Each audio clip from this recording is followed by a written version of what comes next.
Hi everyone, আমি Pamela আর আমার একটা নতুন ভিডিওতে আপনাদেরকে অনেক অনেক স্বাগত জানাই। চারিদিকটা দেখে ভেজা দেখে নিশ্চয়ই আপনারা বুঝতে পেরে গেছেন যে কি পরিমাণ বৃষ্টি হয়েছে। সকালে উঠেই দেখছি পুরো রাস্তাঘাট পুরো ভেজা। মনে হয় সারা রাত ধরে ভালোই বৃষ্টি হয়েছে।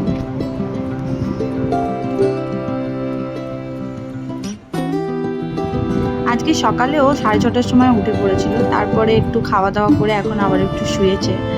আজকে হচ্ছে ওর 6 মাস পূর্ণ হলো আজকের দিনে। তো আমি প্রত্যেক মাসে চেষ্টা করি যেদিন ওর মানে প্রত্যেক মাস পূর্ণ হয় ওই দিনটাতে আমি একটু করে সেলিব্রেট করার চেষ্টা করি। তো ওটাতে মানে নিজেরও বেশ ভালো লাগে যে আমার মাতৃত্বের এতদিন কমপ্লিট হলো, এত মাস কমপ্লিট হলো, আর একটা ছোটোখাটো সেলিব্রেশনও হয়ে যায়। এগুলোই তো মেমোরি হয়ে থেকে যাবে বলুন। তার সাথে আবার আজকে মায়েরও বাড়ি ফেরার দিন। বললাম অনেক করে যে আজকে দিনটা থেকে যাও, কিন্তু বাবা যেহেতু বাড়িতে একা আছে তো মাকে তো ফিরে যেতেই হবে। তার জন্য সকাল সকালে আমি রান্না করতে শুরু করে দিয়েছিলাম। মা আবার খেয়ে বেরোবে, তো বাজার থেকে ওকে বলেছিলাম একটু মাছ নিয়ে আসতে। মাছ নিয়ে এসছে কাতলা, ওটাই একটু ঝোল করব আর রাত্রের জন্য একটু ভাজা তুলে রাখবো, রাত্রে আলাদাভাবে রান্না করব। আজকে ভাত বসিয়ে দিয়েছি, প্রেসার কুকারে ডালও বসিয়ে দিয়েছি।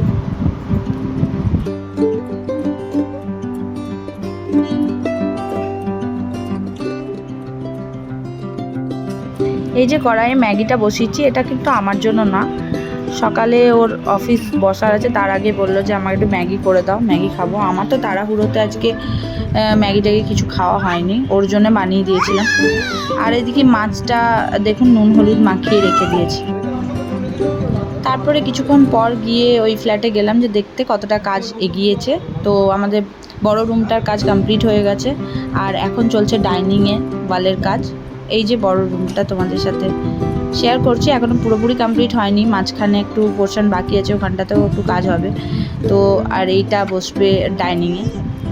আজকে যেহেতু মেয়ের 6 মাস পূর্ণ হলো, তাই আমি নিজের হাতেই ভেবেছিলাম যে এখন আমি খুব পিন্টারেস্ট থেকে দেখলাম, মানে কয়েকটা জিনিস দেখছিলাম কেকের কীরকম ডিজাইন হয় না হয়।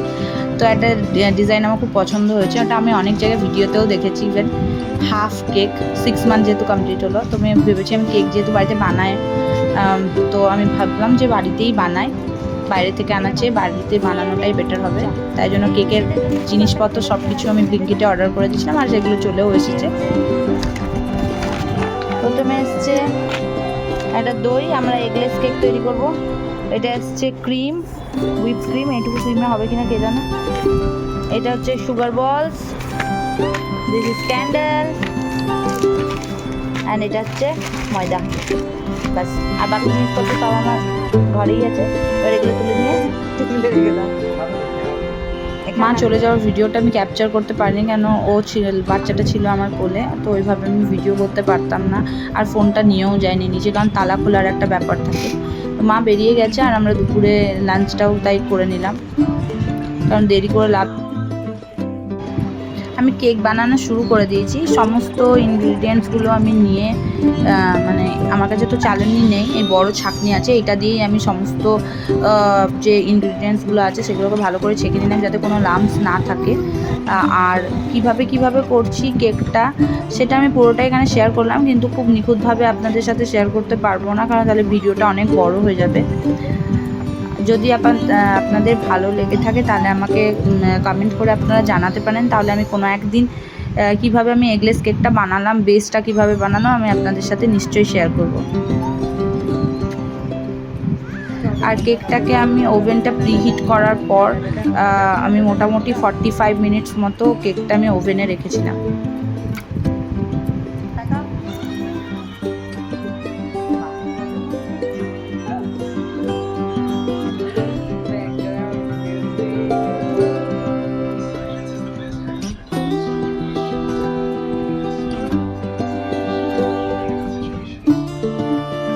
কেক বেক করা কমপ্লিট হয়ে গেছে, টুথপিক দিয়ে দেখেও নিলাম যে কেক ভালোভাবে বেক হয়েছে। এবার কেকটাকে জাস্ট সেট হওয়ার জন্য আমি রেফ্রিজারেটরের মধ্যে রেখে দেবো ওই হার্ডলি 30 মিনিটস মতো।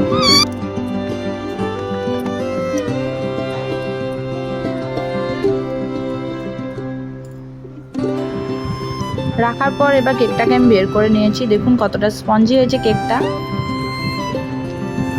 আর এই যে আজকের মতো কাজ এতটা অবধি কমপ্লিট হয়েছে।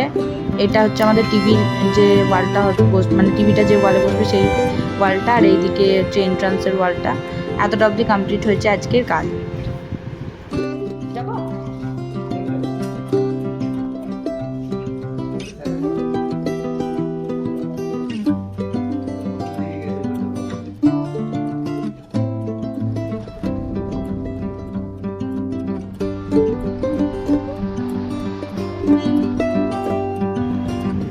পাইপিং পেপার আমার কাছে ছিল না, তো আমি দেখলাম ব্লিঙ্কিটে 100 কত টাকার উপরে দাম পাইপিং পেপারগুলো, আর 50 পিস মতো দেবে।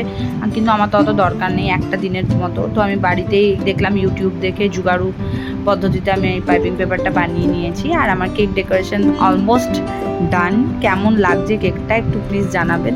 আর হ্যাঁ, নিচে কার্ডবোর্ডটা দেখে আবার কেউ হাসাহাসি করবেন না, কারণ বাড়িতে আমার কেকের ওই বোর্ডটা ছিল না, ফেলে দিয়েছিলাম আমি, তো আমাকে কিছুভাবে জোগাড় করতেই হতো। আর এবার বার্থডে গার্ল রেডি হয়ে গেছে, ফটোশ্যুট চলছে।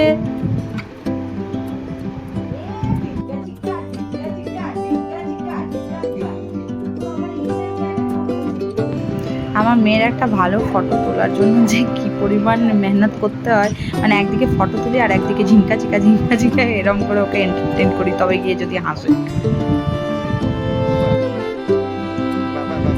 আজকের এই যে পুরো ওর ড্রেস আপ থেকে শুরু করে ক্যাপ, ওর ব্যাকগ্রাউন্ডে যে লেখা টেখা এগুলো আছে সমস্ত কিছু ওর কাকাই পাঠিয়েছে। ইভেন এই যে পেজ মানে যেটাতে ও ফটো তোলা হয়, ফটোর ব্যাকড্রপ যেটা আছে এগুলো সমস্ত কিছু ওর কাকাই ওকে পাঠিয়েছে। প্রত্যেক মাসে মাসে একটা করে জামা পাঠায়, তো এটা দিয়ে এখন ফটোশ্যুট করা হচ্ছে। কেকটা যেহেতু বানিয়েছিলাম তাই একটু মতো ওকে টেস্ট করালাম, এরপর আমরাই খাবো কেকটা। তো আজকের ভিডিও এখানেই আমি এন্ড করছি। আশা করি আপনাদের ভিডিওটা ভালো লেগেছে। ভালো লাগলে প্লিজ লাইক কমেন্ট শেয়ার করে দেবেন, আর নতুন হলে আমার পেজে আপনারা অবশ্যই সাবস্ক্রাইব করে দেবেন। দেখা হচ্ছে নেক্সট ভিডিওতে।